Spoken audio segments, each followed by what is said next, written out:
आप सभी को जय मसीह की। तो आज हम जानेंगे कि प्रार्थना कैसे करें, किस प्रकार की प्रार्थना सुनी जाती है और हमारी प्रार्थनाओं में ऐसी क्या कमी है जिसके कारण हमारी प्रार्थनाओं का उत्तर सही नहीं मिल पाता।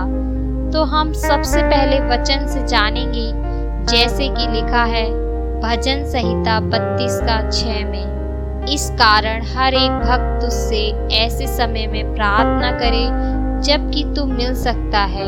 निश्चय जब जल की बड़ी बाढ़ आए तो भी उस भक्त के पास ना पहुंचेगी। तो क्या प्रार्थना में कोई एक निर्धारित समय है?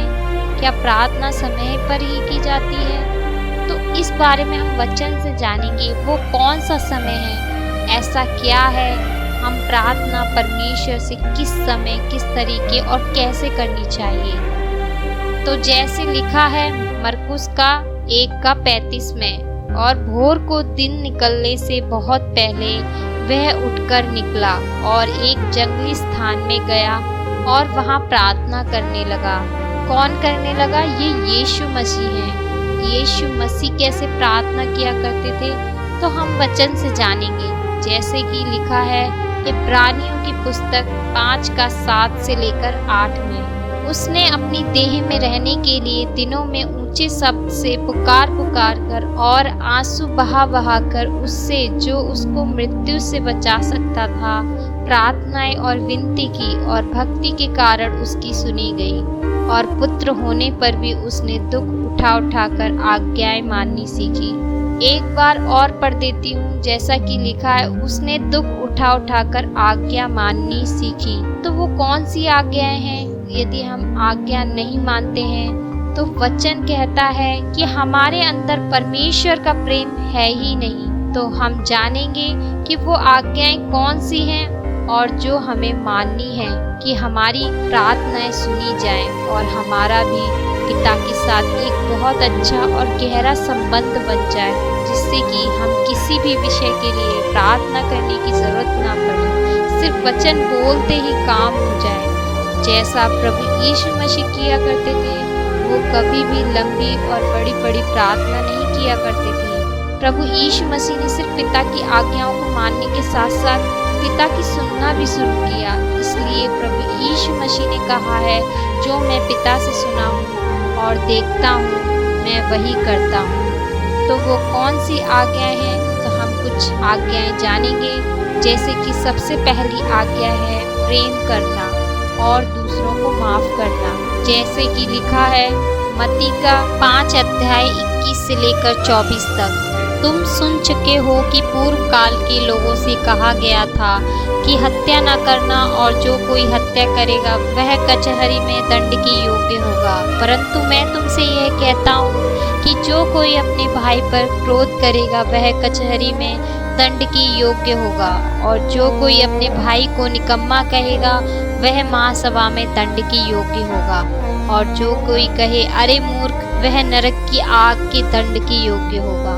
इसलिए यदि तू अपनी भेंट वेदी पर लाए और वहाँ तू स्मरण करे कि मेरे भाई के मन में मेरी ओर से कुछ विरोध है, तो अपनी भेंट वहीं वेदी के सामने छोड़ दे और जाकर पहले अपने भाई से मेल मिलाप कर तब आकर अपनी भेंट चढ़ा। तो परमेश्वर का वचन कहता है, जब हम परमेश्वर से प्रार्थना करते हैं, जैसे कि लिखा है जिस प्रकार हम अपने अपराधी को क्षमा करते हैं, उसी तरह ही हमारे अपराधों को क्षमा करें। और जब तक हम अपराधी हैं और प्रेम नहीं दिखाते और माफ़ नहीं करते, हमारी प्रार्थना नहीं सुनी जा सकती। और अब हम कुछ और वचन पढ़ेंगे।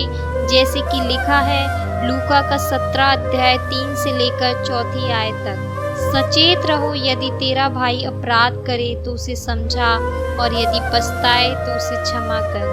यदि दिन भर में वह 7 बार तेरा अपराध करे और 7 बार तेरे पास फिर आकर कहे कि मैं पछताता हूँ, तो उसे क्षमा कर। और भाई का मतलब है कोई भी भाई हो या बहन हो, या चाहे परिवार का सदस्य हो या कोई अनजान व्यक्ति हो। और अब हम आगे बढ़ेंगे। जैसे कि लिखा है मत्ती का 18:21 से लेकर 22 आयत तक, तब पतरस ने पास आकर उससे कहा, हे प्रभु, यदि तेरा भाई अपराध करता रहे तो मैं कितनी बार उसे क्षमा करूं? क्या 7 बार तक? यीशु ने उससे कहा, मैं तुझसे यह नहीं कहता कि 7 बार वरन 7 बार के 70 गुने तक, मतलब हमें 7 दिन हर बार माफ करना है, जैसे कि लिखा है मत्ती की पुस्तक 7 अध्याय 2 आयत। क्योंकि जिस प्रकार तुम दोष लगाते हो उसी प्रकार तुम पर भी दोष लगाया जाएगा, और जिस नाप से तुम नापते हो उसी से तुम्हारे लिए भी नापा जाएगा। और यदि आपने अपने शत्रुओं को माफ कर दिया है और अपने समान प्रेम भी किया है तो कैसी प्रार्थना करनी चाहिए हमें, जैसे कि लिखा है मत्ती की पुस्तक 6 अध्याय 5 से लेकर 8 तक। और जब तू प्रार्थना करे तो कपटियों के समान ना हो, क्योंकि लोगों को दिखाने के लिए सभाओं में और सड़कों की मोड़ों पर खड़े होकर प्रार्थना करना उनको अच्छा लगता है। मैं तुमसे सच कहता हूँ कि वे अपना प्रतिफल पा चुके। परंतु जब तू प्रार्थना करे तो अपनी कोठरी में जा और द्वार बंद करके अपने पिता से जो गुप्त में है प्रार्थना कर, और तब तेरा पिता जो गुप्त में देखता है तुझे प्रतिफल देगा। प्रार्थना करते समय अन्य जातियों की नाई बकबक ना करो, क्योंकि वे समझते हैं कि उनके बहुत बोलने से उनकी सुनी जाएगी। सो तुम उनकी नाई न बनो, क्योंकि तुम्हारा पिता तुम्हारे मांगने से पहले ही जानता है कि तुम्हारी क्या क्या आवश्यकता है। बस मैं इतना कहूँगी कि वो यदि हमारी सभी आवश्यकताओं को जानते हैं और हमारे मांगने से पहले ही पूरी करते हैं, तो हमें सिर्फ राजाओं का अधिकारी को नहीं, सिर्फ राजा ही को मांग लेना चाहिए और राजा की ही मांग करनी चाहिए, और हमें उसे प्रसन्न करने का रास्ता ढूंढना चाहिए और वो काम करना चाहिए जिससे हमारा राजाओं का राजा और प्रभुओं का प्रभु प्रसन्न होता है। ये सब आपको सुनने में आसान और अजीब लगता होगा। एक और जीवित उदाहरण देती हूँ, जैसा कि लिखा है उत्पत्ति 5 का 23 से लेकर 24 आयत तक। और हनोक की कुल अवस्था 365 वर्ष की हुई, और हनोक परमेश्वर के साथ चलता था। फिर वह लोप हो गया, क्योंकि परमेश्वर ने उसे उठा लिया। और लिखा है इब्रानियों की 11 अध्याय के 5वें पद में, विश्वास ही से हनोक उठा लिया गया कि मृत्यु को न देखे, और उसका पता नहीं मिला, क्योंकि परमेश्वर ने उसे उठा लिया था। और उसके उठाए जाने से पहले उसकी यह गवाही दी गई थी कि उसने परमेश्वर को प्रसन्न किया है। बाबा हनोक ने परमेश्वर को प्रसन्न किया और परमेश्वर ने उन्हें उठा लिया। तो हम जानेंगे कि परमेश्वर के साथ प्रार्थना में बहुत अच्छा संबंध बनाने के लिए क्या करना जरूरी है। तो अब हम कुछ और भी वचन पढ़ेंगे, जैसे कि लिखा है भजन संहिता 51 अध्याय 1 से लेकर 17 तक। हे परमेश्वर, अपनी करुणा के अनुसार मुझ पर अनुग्रह कर, अपनी बड़ी दया के अनुसार मेरे अपराधों को मिटा दे। मुझे भली भांति धोकर मेरा अधर्म दूर कर और मेरा पाप छुड़ाकर मुझे शुद्ध कर। मैं तो अपने अपराधों को जानता हूँ और मेरा पाप निरंतर मेरी दृष्टि में रहता है। देख, तू हृदय की सच्चाई से प्रसन्न होता है और मेरे मन ही में ज्ञान सिखाएगा। अपना मुख मेरे पापों की ओर से फेर ले और मेरे सारे अधर्म के कामों को मिटा डाल। हे परमेश्वर, मेरे अंदर शुद्ध मन उत्पन्न कर और मेरे भीतर स्थिर आत्मा नए सिरे से उत्पन्न कर। मुझे अपने सामने से निकाल न दे और अपने पवित्र आत्मा को मुझसे अलग न कर। अपने किए हुए उद्धार का हर्ष मुझे फिर से दे और उदार आत्मा देकर मुझे संभाल। तब मैं अपराधियों को तेरा मार्ग सिखाऊंगा और पापी तेरी ओर फिरेंगे। हे परमेश्वर, हे मेरे उद्धार करता परमेश्वर, मुझे हत्या के अपराध से छुड़ा ले। तब मैं तेरे धर्म का जय जयकार करने पाऊंगा। हे प्रभु, मेरा मुंह खोल दे, तब मैं तेरा गुणानुवाद कर सकूंगा, क्योंकि तू मेल बलि से प्रसन्न नहीं होता। नहीं तो मैं देता, होम बलि से भी तू प्रसन्न नहीं होता। टूटा मन परमेश्वर के योग्य बलिदान है। हे परमेश्वर, तू टूटे और पिसे हुए मन को तुच्छ नहीं जानता। यदि आपको आपके पापी होने का एहसास होता है तो आप पिता से प्रार्थना को अकेले कोठरी या किसी भी एकांत जगह पर जा करके, जहाँ पर आप और सिर्फ पिता हैं, बिल्कुल कर सकते हैं। तो वो आपकी प्रार्थना को जरूर सुनेगा।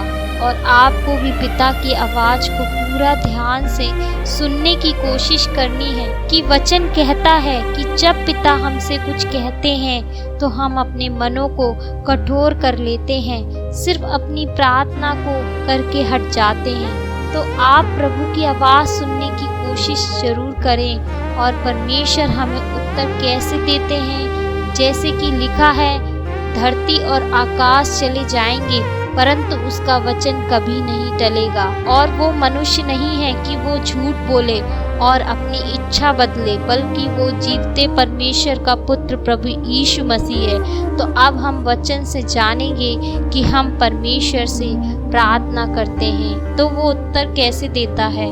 जैसे कि लिखा है भजन संहिता की पुस्तक 5 अध्याय का 3 आय में, हे यहोवा, भोर को मेरी वाणी तुझे सुनाई देगी, मैं भोर को प्रार्थना करके तेरी बाट जोहूंगा। और लिखा है भजन संहिता की पुस्तक 17 अध्याय की 6 आय में, हे ईश्वर, मैंने तुझसे प्रार्थना की है क्योंकि तू मुझे उत्तर देगा, अपना कान मेरी ओर लगाकर मेरी विनती सुन ले।